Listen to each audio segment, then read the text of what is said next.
سب سے بڑی یونیورسٹی ہے جس میں اعلیٰ حضرت کا عرس منایا جا رہا ہے۔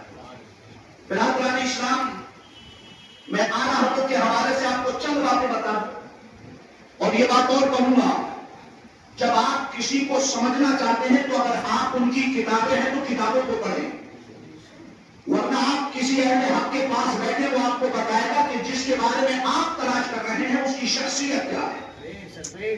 اعلیٰ حضرت فاروق بریلوی رضی اللہ تعالیٰ آپ کی ذات پر بے شمار اعتراضات ہوتے رہے اور ایک اعتراض آج بھی کھڑا ہے۔ لوگ کہتے ہیں حضور کو حضرت کہا جاتا ہے، ابو بکر کو حضرت کہا جاتا ہے، عمر کو حضرت کہا جاتا ہے اور بریلی کے مولانا صاحب کو اعلیٰ حضرت کہا جاتا ہے، تو کیا یہ حضور سے بڑے ہو گئے؟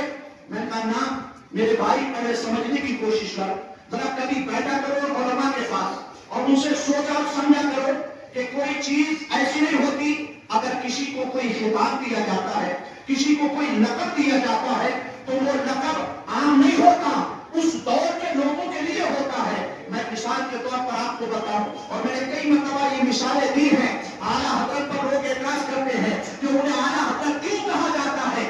اعلیٰ حضرت کو حضور کو کہنا چاہیے، اس لیے کہ حضور سب سے بڑے ہیں۔ اب ادارے گرامی میں کہا بالکل حضور کی عظمت کا کسی سے کوئی ملاپ ہو ہی نہیں سکتا ہے۔ تو جس نبی کے قدموں میں سارے انبیاء نظر آتے ہیں، اس نبی کی برابری میں امتی برابر کیسے ہو سکتا ہے؟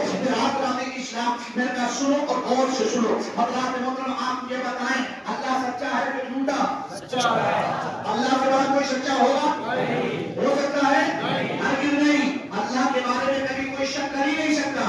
اللہ سب سے بڑا سچا ہے۔ حضرت ابو بکر صدیق کا نام ہے صدیق اکبر۔ صدیق کا معنی سچا اور اکبر معنی سب سے زیادہ بڑا۔ تو میں کہا کہ ابو بکر صدیق بڑے ہیں کہ اللہ بڑا؟